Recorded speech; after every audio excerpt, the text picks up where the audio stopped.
Hello students, मैं प्रदीप चौधरी। उम्मीद है आप लोग घर पे होंगे, स्वस्थ होंगे और खुश भी होंगे।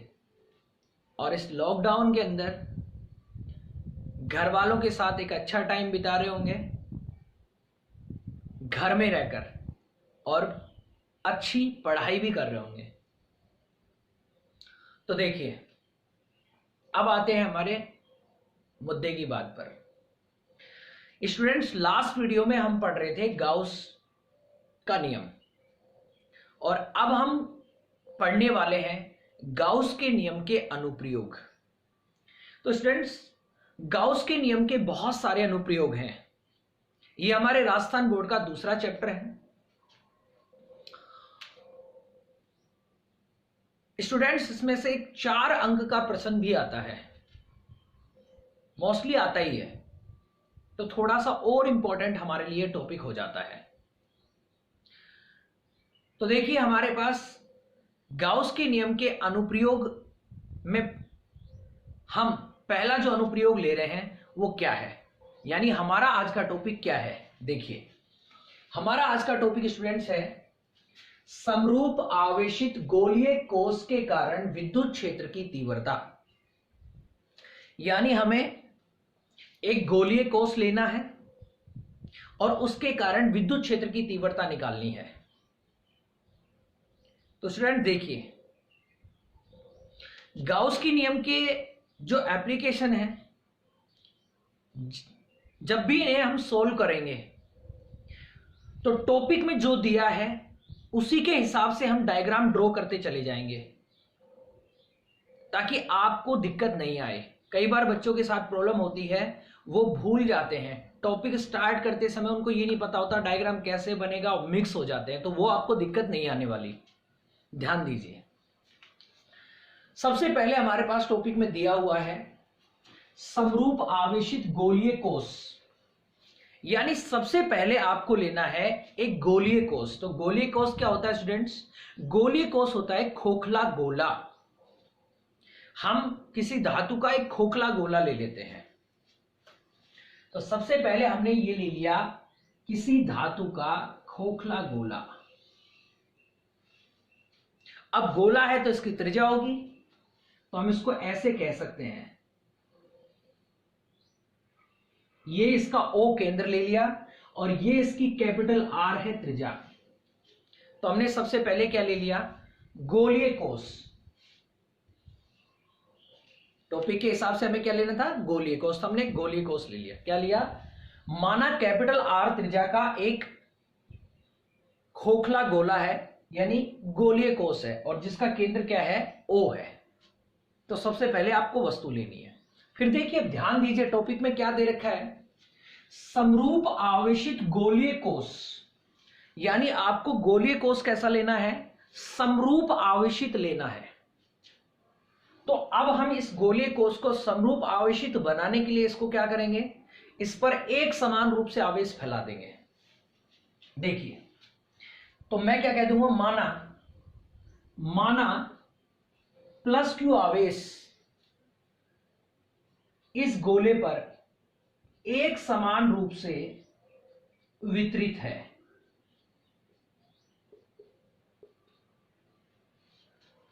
तो ये हमारे पास क्या बन गया? समरूप आवेशित गोलीय कोष। ठीक है स्टूडेंट्स? तो कोई भी एप्लीकेशन हम सोल्व करेंगे तो सबसे पहले हम क्या करेंगे?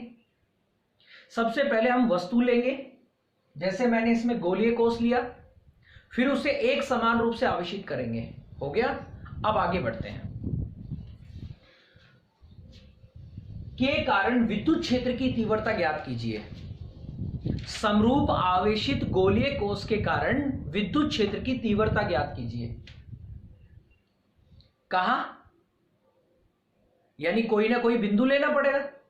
अब वो बिंदु देखिए कहां पर हो सकता है? सतह के बाहर हो सकता है, सतह पर हो सकता है, और सतह के अंदर हो सकता है। किसकी सतह के बाहर, किसकी सतह पर, और किसकी सतह के अंदर? जो आपने गोलीय कोष लिया है। तो पहला देखते हैं हम। मान लीजिए हम ले लेते हैं सतह के बाहर। यानी जिस बिंदु पर हमें विद्युत क्षेत्र की तीव्रता निकालनी है, यानी हमें जिस बिंदु पर विद्युत क्षेत्र की तीव्रता निकालनी है वो बिंदु हम कहां ले लेते हैं, सतह के बाहर ले लेते हैं। ये मैंने वो बिंदु ले लिया जिस पर हमें विद्युत क्षेत्र की तीव्रता ज्ञात करनी है। ये कहां पर है, सतह के बाहर। इसकी केंद्र से दूरी कोई ना कोई तो दूरी होगी। मान लीजिए ये केंद्र से, इसके केंद्र से स्मॉल r दूरी पर है। ये जो बिंदु P है जिस पर हमें विद्युत क्षेत्र की तीव्रता ज्ञात करनी है वो इसके केंद्र से कितनी दूरी पर है, r दूरी पर है। तो देखिए स्टूडेंट्स, आपने टॉपिक के अनुसार सबसे पहले एक गोलीय कोष ले लिया, फिर उसको एक समान रूप से आवेशित कर लिया, फिर आपने वो बिंदु ले लिया जिस पर विद्युत क्षेत्र की तीव्रता ज्ञात करनी है। तो आपके जहन में हो सकता है कि भाई ये आए कि विद्युत क्षेत्र की तीव्रता ज्ञात करनी है, और विद्युत क्षेत्र की तीव्रता के दो फॉर्मूले होते हैं। एक फॉर्मूला तो होता है E वेक्टर बराबर में F vector upon Q not, और एक होता है E वेक्टर बराबर में KQ अपॉन R स्क्वायर। तो आपके दिमाग में हो सकता है ये आ जाए कि भाई इन दो फॉर्मूलों से हम विद्युत क्षेत्र की तीव्रता निकालेंगे। लेकिन स्टूडेंट्स, हम इन दोनों फॉर्मूलों का यूज नहीं कर सकते इधर। तो हमें क्या करना है फिर, हमें गाउस के नियम के अनुसार ही तीव्रता निकालनी है। किसके नियम के अनुसार, गाउस के नियम के अनुसार तीव्रता निकालनी है। यानी इसका यूज हम नहीं कर सकते। तो देखिए, अब गाउस का जो नियम होता है वो किस पर लागू होता है, किसी बंद पृष्ठ पर लागू होता है। किस पर लागू होता है, किसी बंद पृष्ठ पर लागू होता है। तो अब हम क्या करेंगे, कोई बंद पृष्ठ लेंगे। तो मान लेते हैं हम क्या करते हैं, O केंद्र से R त्रिज्या का, इसके चारों ओर हम क्या लेते हैं, एक गोलाकार गाउसियन पृष्ठ ले लेते हैं। हमने क्या किया, हमने इस गोलीय कोष के चारों ओर स्मॉल r त्रिज्या का एक गाउसियन पृष्ठ ले लिया, यानी बंद पृष्ठ ले लिया। अब देखिए, गाउस की जो प्रमेय है वो क्या बताती है, किसी बंद पृष्ठ के फ्लक्स का मान बताती है। तो स्टूडेंट्स ध्यान देना, आपको इस टॉपिक के अंदर विद्युत क्षेत्र की तीव्रता निकालनी है। आपको इस टॉपिक के अंदर क्या करनी है, विद्युत क्षेत्र की तीव्रता निकालनी है। लेकिन किसके द्वारा, गाउस की प्रमेय के द्वारा। और गाउस की प्रमेय क्या बताती है, बंद पृष्ठ के फ्लक्स का मान बताती है। तो ध्यान देना, हमें तीव्रता निकालने के लिए ये जो गाउसियन पृष्ठ बनाया है इसका फ्लक्स का मान निकालना पड़ेगा पहले, और फिर हमें तीव्रता निकालनी पड़ेगी। तो आपको पता है फ्लक्स के मान ज्ञात करने के लिए कितने फॉर्मूले हैं, दो। एक तो हमारे पास है फाई बराबर में integration E vector dot DA vector है, और एक हमारे पास है गाउस की प्रमेय से फाई बराबर सिग्मा क्यू अपॉन एप्सिलॉन 0। यानी हम ये क्या करेंगे, ये जो बंद पृष्ठ लिया है इसका हम फ्लक्स निकालेंगे दो बार, एक बार इस फॉर्मूले से और एक बार इस फॉर्मूले से, और फिर दोनों को हम कंपेयर करा देंगे। जैसे ही हम कंपेयर कराएंगे स्टूडेंट्स, तुरंत हमारे पास क्या आ जाएगा, विद्युत क्षेत्र की तीव्रता आ जाएगी। तुरंत हमारे पास क्या आ जाएगी, विद्युत क्षेत्र की तीव्रता। तो स्टूडेंट्स मैं एक बार बता देता हूं, आपको एक तरीका बता देता हूं जो गाउस के किसी भी अनुप्रयोग को सोल्व करने के लिए पर्याप्त रहेगा। बहुत आसान हो जाएगा, पूरा चैप्टर इसी टॉपिक पर आपका खत्म हो जाएगा, आपको अच्छे से समझ में आ जाएगा। आप किसी भी गाउस के अनुप्रयोग पर लागू करके देख सकते हैं। देखिए स्टूडेंट्स, सबसे पहले किसी भी गाउस के अनुप्रयोग में टॉपिक के अनुसार आप वस्तु ले लो। जैसे मैंने इसके अंदर सबसे पहले क्या किया है, गोलीय कोष लिया है, यानी खोखला गोला लिया है। फिर उसे आप एक समान रूप से आवेशित कर दो।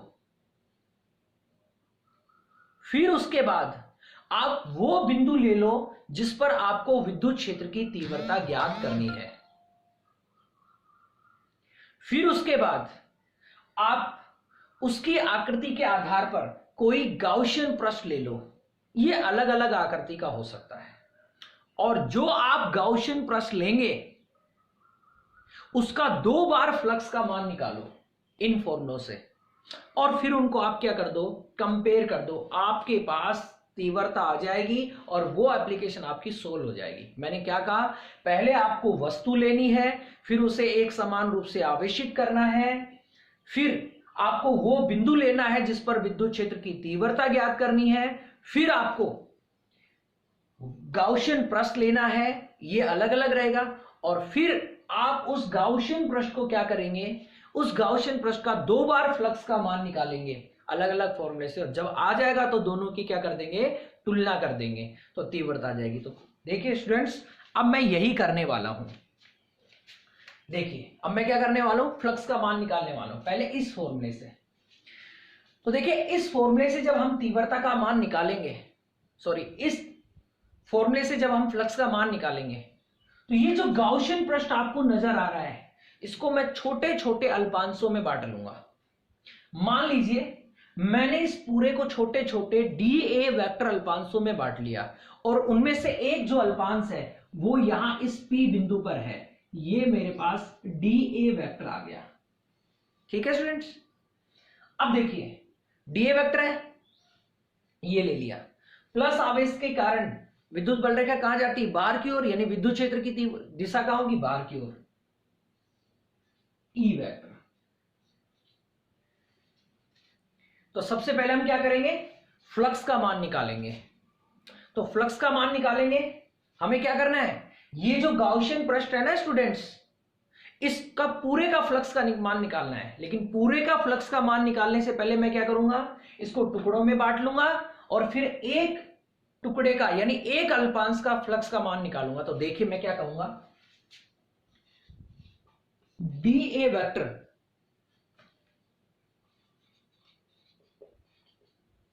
अल्पांश का फ्लक्स।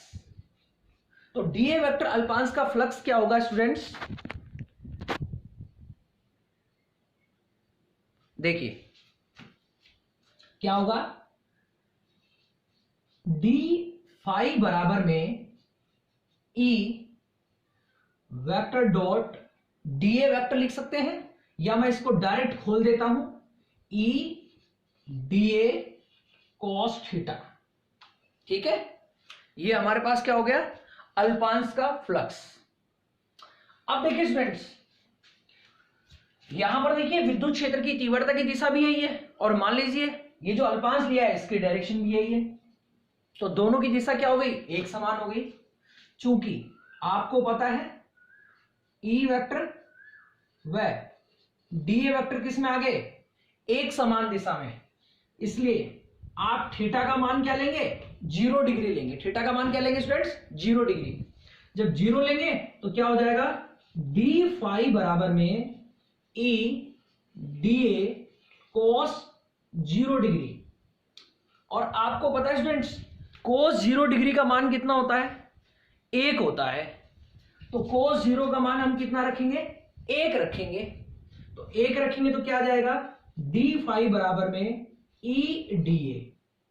तो ये आपके पास क्या आ गया, गाउसियन पृष्ठ के एक अल्पांश का फ्लक्स का मान आ गया। तो क्या आपको एक अल्पांश का फ्लक्स का मान निकालना था क्या, नहीं ना, क्या करना था, पूरे गाउसियन पृष्ठ का फ्लक्स का मान निकालना था। तो संपूर्ण गाउसियन पृष्ठ का फ्लक्स का मान निकालने के लिए क्या करेंगे, अब आप इसका समाकलन कर देंगे। इसका क्या कर देंगे, समाकलन कर देंगे। तो क्या कहेंगे, संपूर्ण गाउसियन पृष्ठ के लिए, संपूर्ण गाउसियन पृष्ठ के लिए। तो संपूर्ण गाउसियन पृष्ठ के लिए स्टूडेंट्स क्या करेंगे, समाकलन कर देंगे। तो क्या कहेंगे इसे, फाई बराबर में dx का क्या होता है, x, ऐसे डी फाई का क्या हो जाएगा फाई, और अवकलन या समाकलन में नियत राशि कहां लेते हैं स्टूडेंट्स, बाहर लेते हैं। तो हम क्या करेंगे, ई को बाहर ले लेंगे, ई बाहर आ गया, इंटीग्रेशन डी ए। अब डी ए देखो, डी ए है किसका अल्पांश है, डी ए इस गाउसियन पृष्ठ का अल्पांश है। तो कई बार बच्चों को यह दिक्कत हो जाती है कि वो जो अल्पांश समझते हैं वो वस्तु का समझ लेते हैं। वस्तु का नहीं समझना है हमें, किसका समझना है, उस पृष्ठ का समझना है, जो गाउसियन पृष्ठ आपने लिया है ना उसका समझना है। तो देखिए इसका अल्पांश लिया है आपने, है ना, और इसका अगर हम समाकलन करेंगे यानी सारे के सारे जो हमारे अल्पांश हैं इसके वो टुकड़े हैं, इनको जोड़ देंगे तो क्या बन जाएगा, पूरा गाउसियन पृष्ठ बन जाएगा। और ये जो गाउसियन पृष्ठ है वो कैसा है, गोलाकार है, यानी गोला है। तो गोले का पृष्ठीय क्षेत्रफल क्या होगा स्टूडेंट्स, यानी ये जो है आपका, ये क्या है आपका, तो स्टूडेंट्स ये जो हमारे पास है ये किसका क्षेत्रफल हो गया, गोले का पृष्ठीय क्षेत्रफल हो गया, क्योंकि सारे अल्पांश को जोड़ने के बाद में गोला बन गया। और गोले का पृष्ठीय क्षेत्रफल का फॉर्मूला क्या होता है, ये जो गोले का पृष्ठीय क्षेत्रफल है इसका फॉर्मूला क्या होता है गोले के लिए, चूंकि तो हम क्या कहेंगे, इंटीग्रेशन डीए बराबर में क्या लिखेंगे 4 पाई आर स्क्वायर, क्या लिखेंगे 4 पाई आर स्क्वायर। तो देखिए स्टूडेंट जब इसकी जगह हम लिखेंगे तो क्या लिखेंगे, फाई बराबर ई, और इंटीग्रेशन डीए की जगह क्या लिख दूंगा मैं 4 पाई आर स्क्वायर, और ये मेरे पास हो गई समीकरण 2। यानी मैंने क्या कर लिया, ये जो गाउसियन पृष्ठ मेरे पास है इस गाउसियन पृष्ठ का एक बार फ्लक्स का मान मैंने निकाल लिया। ठीक है, कौन से फॉर्मूले से, ये वाले फॉर्मूले से, इस वाले फॉर्मूले से मैंने ये जो गाउसियन पृष्ठ है इसका क्या निकाल लिया, फ्लक्स का मान निकाल लिया। अब मुझे क्या करना पड़ेगा, इस गाउसियन पृष्ठ का दोबारा से फ्लक्स का मान निकालना पड़ेगा। किसके द्वारा, गाउस की प्रमेय के द्वारा। तो क्या लिखेंगे हम, पुनः गाउस की प्रमेय से। अब देखो गाउस की प्रमेय तो कहती है कि बंद पृष्ठ कोई भी हो उसका फ्लक्स का मान एक ही होता है, और वो कितना होता है, ये क्या होता है, फाई बराबर में सिग्मा क्यू अपॉन एप्सिलॉन 0। देखो स्टूडेंट ध्यान रखना, गाउस की प्रमेय में किसी भी प्रकार का गाउसियन पृष्ठ आ जाए और उसका फ्लक्स का मान अगर गाउस की प्रमेय से निकालना है ना तो शुरुआत आप इसी से करेंगे, बस आवेश का मान बदलेगा वहां पे। अब देखो आपको यहां पर एक बात पता है, आपको क्या बात पता है स्टूडेंट्स, आपको पता है कि आपने जो यहां पर आवेश फैलाया था वो कितना था, Q था। तो मैं यहां क्या लिखूंगा, फाई बराबर में Q अपॉन एप्सिलॉन 0। तो ये हो गया मेरे पास समीकरण 2। देखिए स्टूडेंट्स मैंने क्या किया, मैंने ये जो गाउसियन पृष्ठ लिया है इसका फ्लक्स का मान निकाल लिया। कितनी बार, 2 बार, एक बार इस फॉर्मूले से और एक बार गाउस की प्रमेय से। अब मैं क्या कर दूंगा, दोनों एक पृष्ठ है और फ्लक्स के मान कितने हैं 2, तो दोनों की मैं क्या कर दूंगा, तुलना कर दूंगा। तो देखिए मैं क्या कहूंगा, समीकरण ये समीकरण 3 मान लेंगे। तो ये समीकरण, ये वाली और ये वाली, दोनों समीकरण की मैं क्या कर दूंगा, तुलना कर दूंगा। क्या कह दूंगा, अतः समीकरण 2 व 3 से, तो 2 और 3 से क्या लिखेंगे, फ्लक्स का मान क्या है, E 4 पाई आर स्क्वायर, और ये क्या है Q अपॉन एप्सिलॉन 0। तो मैं क्या लिखूंगा, E 4 पाई आर स्क्वायर बराबर में क्या, Q अपॉन एप्सिलॉन 0। अब आपको बताओ टॉपिक में निकालना क्या है, विद्युत क्षेत्र की तीव्रता। तो तीव्रता को आप इधर रख लो और बाकी आप इधर ले जाओ। तो मैं क्या लिख दूंगा इसे, E बराबर में, नीचे ले जाऊंगा मैं तो क्या लिखूंगा, बोलो, Q upon 4 pi r square, और ये क्या है एप्सिलॉन 0। तो मैं इसको थोड़ा सही करके लिख देता हूं स्टूडेंट्स। तो सही करके मैं क्या लिखूंगा इसे बताओ, 1 upon 4 pi epsilon 0, 1/4 pi epsilon 0, और ऊपर क्या है Q और नीचे क्या है R स्क्वायर। तो ये हमारे पास तीव्रता आ गई, और ये किसका मान है स्टूडेंट्स, किसका है, K का मान। तो मैं इसे क्या लिखूंगा, E बराबर में बोलो K Q upon R square. और अगर मैं इसे सदिश रूप में लिखना चाहूं तो इस पर वेक्टर लगा दूंगा और यहां पर लगा दूंगा r कैप यानी एकांश सदिश लिख दूंगा। तो ये मेरे पास जो है क्या आ गई, तीव्रता आ गई। ठीक है, सिंपल सी कहानी है स्टूडेंट, सिर्फ इतना ध्यान रखना है, पहले आपको वस्तु लेनी है, फिर उसको एक समान रूप से आवेशित करना है, फिर आपको वो बिंदु लेना है जिस पर विद्युत क्षेत्र की तीव्रता ज्ञात करनी है, फिर आपको चूंकि गाउस की प्रमेय बंद पृष्ठ पर लागू होती है तो गाउसियन पृष्ठ खींचना है, और जब आप गाउसियन पृष्ठ खींच लें तो कोई भी जो गाउसियन पृष्ठ आपका बनेगा उसका 2 बार फ्लक्स का मान निकालना है, एक बार इस फॉर्मूला से और एक बार इस फॉर्मूला से, और जब ये दोनों आ जाएं तो उनको आप क्या कर देना, कंपेयर कर देना, और आपकी तीव्रता आ जाएगी। ठीक है स्टूडेंट्स, तो देखिए ये आपके पास गोलीय कोष के कारण सतह के बाहर विद्युत क्षेत्र की तीव्रता प्राप्त हो गई। अब बात करते हैं दूसरे पॉइंट की, इसी के दूसरे पॉइंट की। मान लीजिए आपसे कह देता कि बिंदु कहां पर है, बिंदु कहां पर है स्टूडेंट्स, अगर बिंदु आपको कहां पर बता देता, ये सतह पर बता देता, तो आपको कुछ नहीं करना था, ये जो पॉइंट आपने लिया है यहां पर, ये जो पॉइंट लिया है आपने, इसको कहां पर ले लेते आप, सतह पर ले लेते। किसकी सतह पर, गोलीय कोष की सतह पर। तो ये पॉइंट यहीं पर ले लेते आप, तो P vector sorry DA vector, और मैं इसको क्या कर देता, हटा देता, ये मेरे पास हट गया।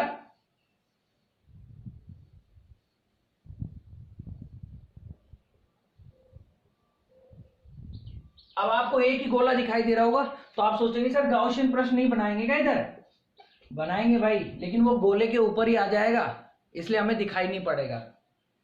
अब देखो स्टूडेंट्स,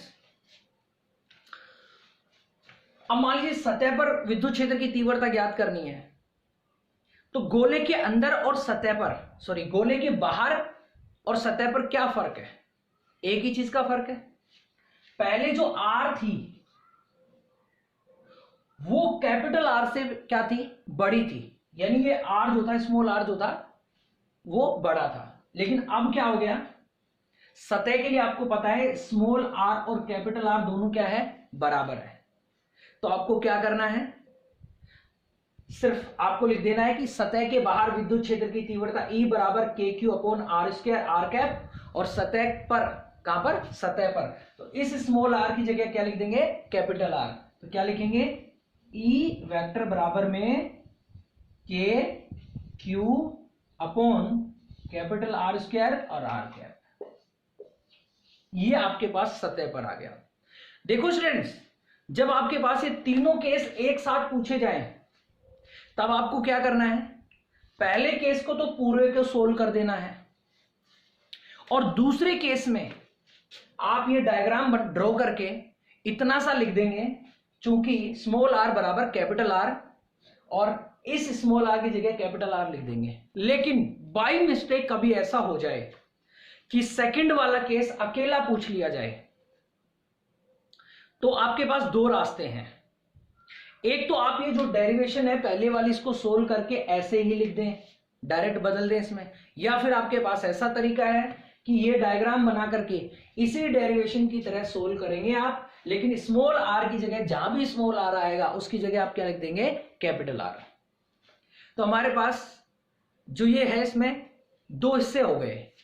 अब मान लीजिए कहता है कि जो बिंदु आपका है जिस पर आपको विद्युत क्षेत्र की तीव्रता निकालनी है वो कहां पर है, सतह के अंदर है।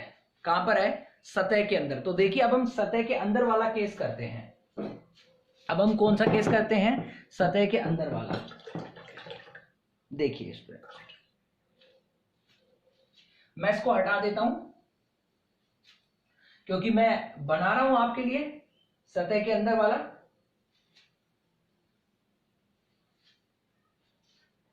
तो सबसे पहले क्या करेंगे, गोला बनाएंगे हम तो, यानी गोलीय कोष बनाएंगे। ये मैंने गोलीय कोष बना दिया। कैपिटल आर त्रिज्या का क्या है, माना कैपिटल आर त्रिज्या का क्या है, गोलीय कोष। ये हमारा कैपिटल आर त्रिज्या का गोलीय कोष हो गया। इस पर मैंने क्या कर दिया, क्यू आवेश एक समान रूप से फैला दिया।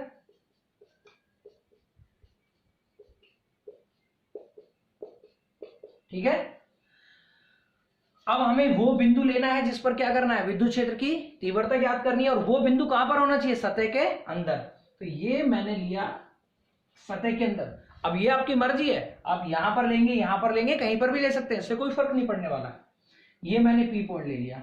मान लीजिए मुझे इस पर तीव्रता ज्ञात करनी है। ठीक है, मैं अगर गोलीय कोष बनाऊं तो ऐसे ही बनाऊंगा।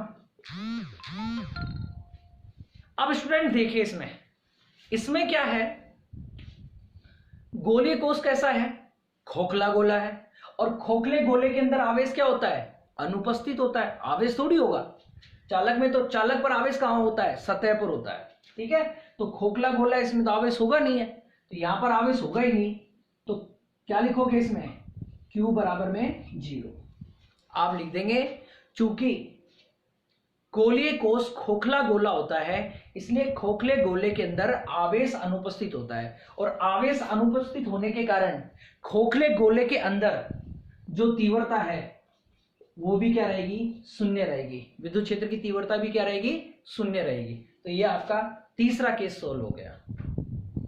स्टूडेंट्स, ये 4 अंक में आता है बोर्ड में, और आपसे जो मैंने ऊपर लिखा है इसी प्रकार से पूछा जाएगा। आपसे कहा जाएगा समरूप आवेशित गोलीय कोष के कारण विद्युत क्षेत्र की तीव्रता ज्ञात कीजिए जब बिंदु सतह के बाहर हो, जब बिंदु सतह पर हो, और जब बिंदु सतह के अंदर स्थित हो। तो आपको तीनों केस इसी प्रकार से सोल्व करने हैं। अब स्टूडेंट्स देखिए, मान लीजिए आपके पास गोलीय कोष नहीं दिया जाए और चालक गोला दे दे, तो भी आपको कंफ्यूज नहीं होना। यही टॉपिक आपको करना है सेम तरीके से, उसमें कोई बदलाव नहीं, क्योंकि चालक जो गोला होता है वो भी गोलीय कोष की तरह ही व्यवहार करता है। चालक जो गोला होता है वो किसकी तरह व्यवहार करता है स्टूडेंट्स, गोलीय कोष यानी खोखले गोले की तरह व्यवहार करता है। तो भी आपको कंफ्यूज नहीं होना। अब देखो स्टूडेंट्स, ये जब 4 अंक का क्वेश्चन आएगा, इसके शुरुआत में आपसे कहा जाएगा गाउस की प्रमेय क्या है, और फिर ये बीच में डेरिवेशन जोड़ी जाएगी। लेकिन साथ ही साथ लास्ट के अंदर आधे अंक में या 1 अंक में एक ग्राफ और पूछा जाएगा आपसे कहेगा कि गोलीय कोष के कारण जो तीव्रता है वो दूरी के साथ किस प्रकार से प्रभावित होती है। तो देखिए, उसके लिए हम जो ग्राफ बनाएंगे वो कैसे बनाएंगे वो ध्यान देंगे हम। तो देखो स्टूडेंट्स, वो हमारा ग्राफ क्या होगा, किस प्रकार से वो ग्राफ होगा। तो देखो, सबसे पहले हम क्या करेंगे, हम एक्स अक्ष और वाई अक्ष ले लेंगे।